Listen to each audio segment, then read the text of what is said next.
Fortunately, on Earth, people can adapt to this situation and live without certain amenities as generations did before them. In space, however, lack of power is not just a temporary inconvenience, but a grim denial of survival.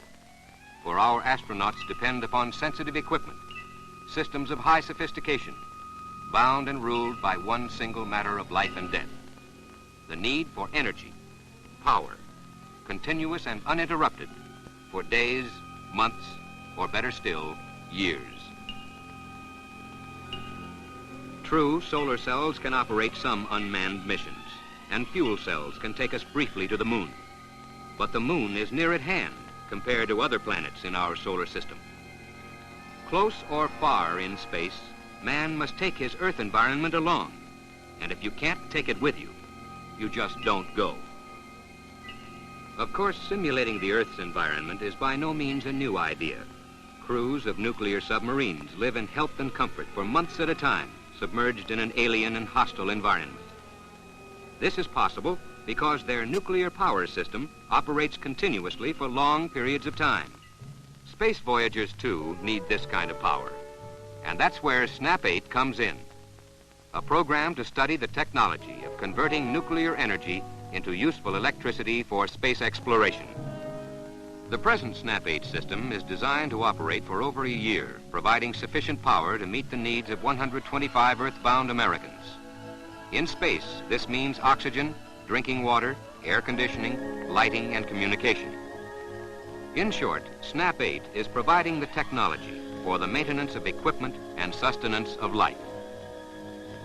In the SNAP-8 system, an atomic reactor supplies heat, which is transformed into electricity by the power conversion system.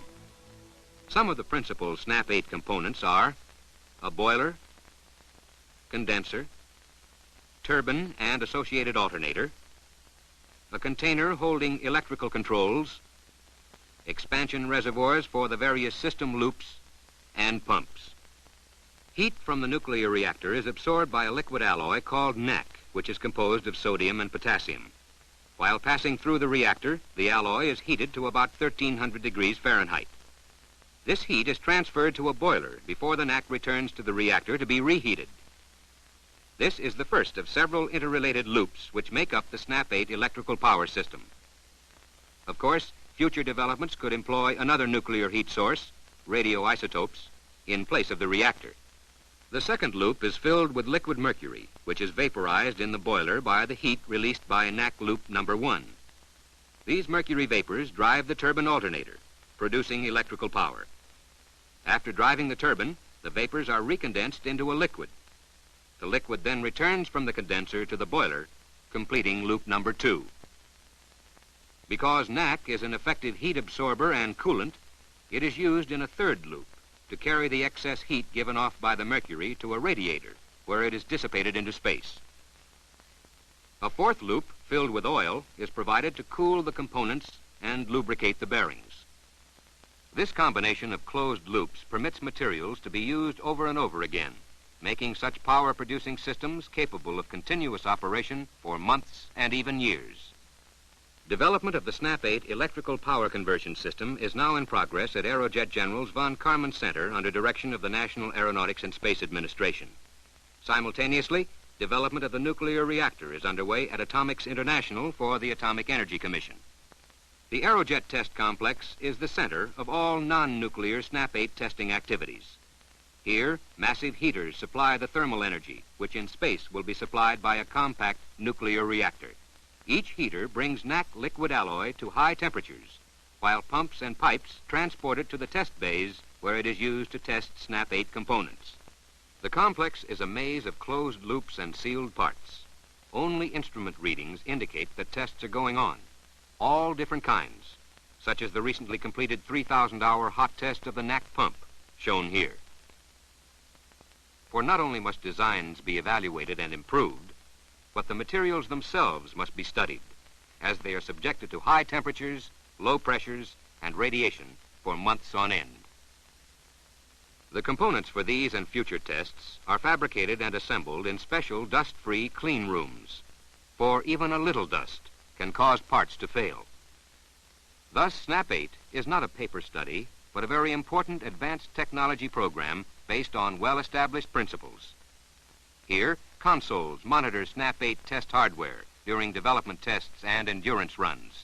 Of course, this is an experimental system, an earthbound, greatly enlarged version of a possible future flight system, on which arrangements and functions of components can be studied as they work together, producing SNAP-8 power.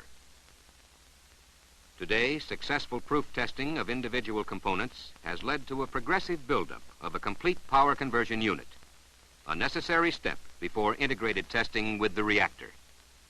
This power conversion system buildup is proceeding in 4 major steps: checkout of boiler, condenser and mercury pump, addition of the turbine alternator, NAC pumps, and finally, after startup equipment is checked out, a 10,000-hour endurance test of the entire system. Only by such exhaustive testing can we thoroughly understand a new system and its capabilities. For instance, development of the nuclear submarine, which later became the indispensable platform for the Polaris missile, was started immediately after the war. But it wasn't developed overnight. In fact, it took 9 years. 9 years, accepted today as time well spent.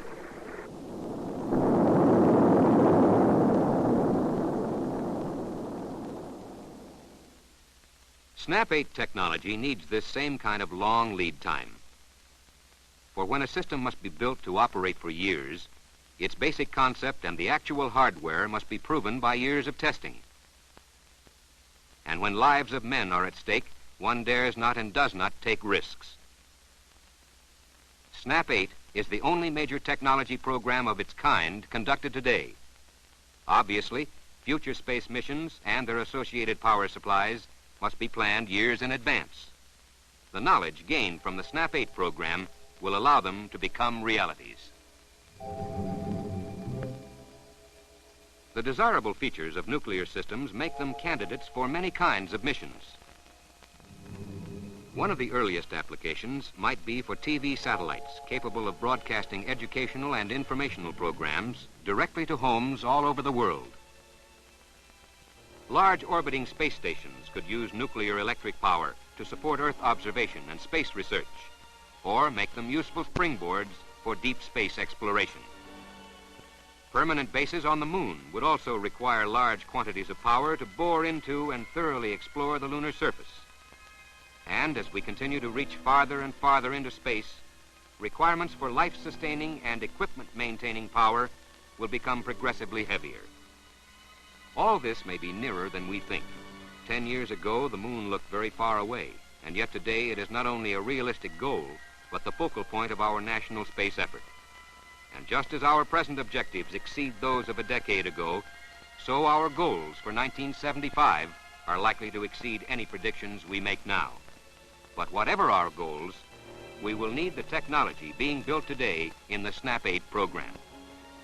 For without it, our manned explorations could remain confined to very limited horizons.